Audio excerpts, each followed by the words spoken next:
நிறைய பேர் பாத்தீங்கன்னா அஜித்குமார் இஷ்யூ பத்தி வீடியோ போடுங்க ப்ரோ அப்படின்னு சொல்லியிருந்தாங்க. திருப்பவனத்துல நடந்த இந்த சம்பவம் வந்து ரொம்ப ஒரு மோசமான ஒரு சம்பவங்க. இது மாதிரி நிறைய நடந்துகிட்டு தான் இருக்கு. அங்கங்க நிறைய பேர் சொல்றாங்க இதே மாதிரி தாங்க எங்க சொந்தக்காரங்களுக்கு ஆச்சு, இப்படிதாங்க ஆச்சு அப்படின்னு சொல்லி நிறைய பேர் அதை சொல்ல நம்ம கேட்கிறோம். இது வெளியே வரும்போது அது ஒரு பெரிய பூதாகரமா நம்மளுக்கு தெரியுதுங்க. வெளியே வராம எத்தனையோ சம்பவங்கள் நடந்துட்டு தான் இருக்கு. போலீஸ் வந்து அவங்க வாக்கி டாக்கில இன்ஃபார்ம் பண்ணதெல்லாம் கேட்டோம்.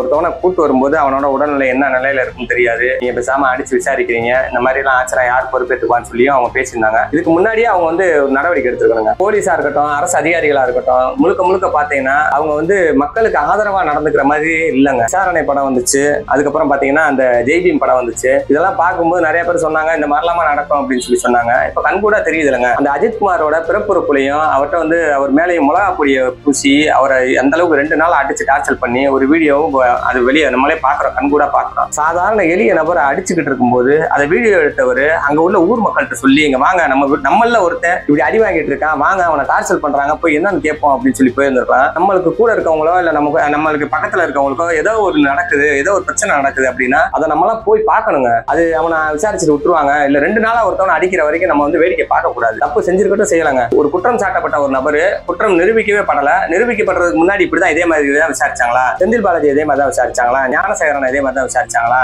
அதே போல ஜாபர் சாதிக்கு இதே மாதிரி தான் விசாரிச்சாங்களா, இன்னும் அடிக்கிட்டே போகலாங்க. இப்ப இதெல்லாம் வந்து ஒரு பெரிய சம்பவங்கள், கோடிக்கணக்கான ரூபாய் சம்பந்தப்பட்ட சம்பவங்கள். இதே மாதிரி நம்ம போய் ஒரு பொருள் காணாம போச்சுன்னு சொல்லி கம்ப்ளைண்ட் கொடுத்தோம்னா என்ன நடவடிக்கை எடுப்பாங்க? நான் போய் ஒரு பொருள் காணாம போச்சு அப்படின்னு சொல்லிட்டு ஒரு பட்டல வெல்டிங் ஜாமான் எல்லாமே இறங்கி கொள்ளையடிச்சு போயிட்டாங்கன்னு சொல்லிட்டு ஒரு 5 வருஷத்துக்கு முன்னாடி கம்ப்ளைண்ட் கொடுக்க போயிருந்தேன். அப்பெல்லாம் எந்த விதமான நடவடிக்கையும் இல்ல. நீ தானே அதை கேர்லெஸ்ஸா விட்டுட்ட, பட்டறைக்கு வேணா நான் புது கதவு போட்டு தரவான்னு சொல்லி ரொம்ப அலட்சியமா பேசுறாங்க. அந்த மாதிரி நம்ம ஒரு புகார் கொடுக்க போகும்போது அதை அலட்சியப்படுத்துறதும், ஒரு அதிகாரம் மிக்க ஒருத்தவங்க புகார் கொடுத்தா அந்த அம்மாவோட வீட்டு வேலைக்காரர் மாதிரி, அந்த அம்மாவோட விசுவாசிகள் மாதிரி, அந்த அம்மாவோட ஏவல் ஆட்கள் மாதிரி போலீஸ் செயல்பட்டது ரொம்ப தவறான விஷயம். கோர்ட்ல வந்து ஜட்ஜ் அவ்வளவு கேள்வி கேட்கிறாரு. கேட்கிற கேள்விக்கு எதுக்குமே பதில் இல்லைங்க. ஒரு 44 இடத்துல ஒருத்தவனை அடிச்சு காயம் மட்டும் 44 இடத்துல இருக்கு. சித்திரவதை பண்ணி என்னென்ன கொடுமைப்படுத்தி மிளகா பொடி ட்ரீட்மெண்ட் என்னென்னங்க ஒரு ரொம்ப மோசமான ஒரு செயலுங்க அது. இது வன்மையா கண்டிக்கணும். காவலர்களோட மனைவி எல்லாம் இறங்கி வந்து போராட்டம் பண்றாங்க. இவங்க ஏவி விட்டு தானே பண்ணாங்க. ஏங்க யாராச்சும் சொல்லட்டுங்க, நம்மளே வந்து சொல்லட்டும். எனக்கு மேல இருக்கவங்க வந்து இவனை அடிச்சு கொடுமைப்படுத்துன்னு சொல்லி சொன்னா நம்ம போய் அடிச்சு கொடுமைப்படுத்துவோமா? இப்ப நமக்குன்னு ஒரு மனிதாபிமானம் எங்க போச்சு? கரெக்டா விசாரிச்சுட்டு ஒரு பண்ணலைங்கயான்னு சொல்லி சொல்லியிருக்கணும்.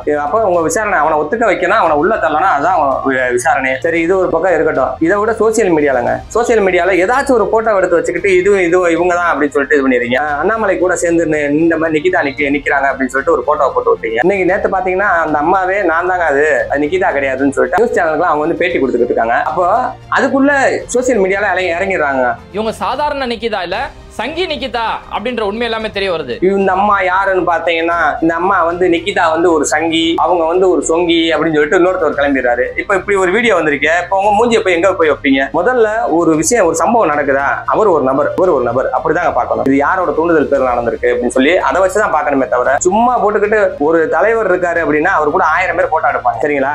அப்ப எல்லா பத்தி உடனே கோர்த்துடக்கூடாது. ஏதாச்சும் ஒன்று சிக்கிருச்சு அப்படின்னா அதை கோர்த்துடக்கூடாது. இப்ப கடைசியில பார்த்தா அந்த அம்மாவுக்கும் இவருக்கும் எந்த விதமான சம்பந்தமும் இல்ல. இப்ப அவர் பேசினவர் மன்னிப்பு கேட்பாரா, இல்ல நான் தவறா வீடியோ போட்டுருக்கேன்னு சொல்லி அந்த வீடியோ வலிக்க போறாரா? அவர் மேல வந்து மான நஷ்ட ஈடு வழக்கு தொடர்ந்தாங்கன்னா என்ன ஆகும்? முதல்ல நம்ம ஒரு சோசியல் மீடியா வச்சிருக்கோம், நம்ம பேச்சை வந்து 10 பேர் கேட்கறாங்க, நம்ம பேச்சை வந்து 100 பேர் கேட்கறாங்க அப்படின்னா தரத்தோட பேசி பழகுங்க. உண்மையான செய்தியா இருந்தா வெளியிடுங்க. இல்லைன்னா இப்படி ஒரு சம்பவம் நடந்திருக்கு, இப்படி ஒரு டவுட் இருக்கு அப்படின்னு சொல்லி பட்டும் படாம பேசிட்டு போங்க. அதுதான் எல்லாத்துக்கும் நல்லது. இதே மாதிரி சுர்ஜித் மேட்டர்லயும் இப்படிதான் சொன்னாங்க. சுர்ஜித்னு ஒரு பையன் ஆழ்துளை கிணத்துல விழுந்தாரு. வேற ஒரு குழந்தையோட வீடியோ எடுத்து வச்சு இவர்தான் சுர்ஜித் அப்படின்னு சொல்லி இது பண்ணாங்க. அந்த குழந்தையோட பெற்றோர்கள் எல்லாம் அதை பார்த்துட்டு எவ்வளவு வேதனைப்படுவாங்க. தயவு செஞ்சு ஒரு இல்லாத நியூஸ் பரப்பாதீங்க. நீங்க வந்து போராடணும், கண்டிக்கணும், கண்டனம் தெரிவிக்கணும் அப்படின்னா அதை முறையா தெரிவிங்க. அதை விட்டுட்டு நீங்க அந்த அம்மாவை வச்சு அப்படியே போயிருவீங்க, எங்க போகணுமோ போயிருவீங்க. நான் இந்த மாதிரி ஒரு வீடியோ போறேன்றதுக்கா உடனே என்கிட்ட வந்து இவரே வந்து சங்கி அப்படின்னு சொல்லிட்டு வரக்கூடாது. உங்களோட மனநிலையை முதல்ல மாத்துங்க. தரமான உண்மையான செய்திகளை வந்து சொல்லுங்க. ஏன்னா சோசியல் மீடியால மக்கள் இன்னைக்கு எல்லாம் விழிப்புணர்வோட பாத்துக்கிட்டு இருக்காங்க. திரும்ப நீங்க வந்து தேவையில்லாத விஷயங்களை பண்ணாதீங்க. நன்றி.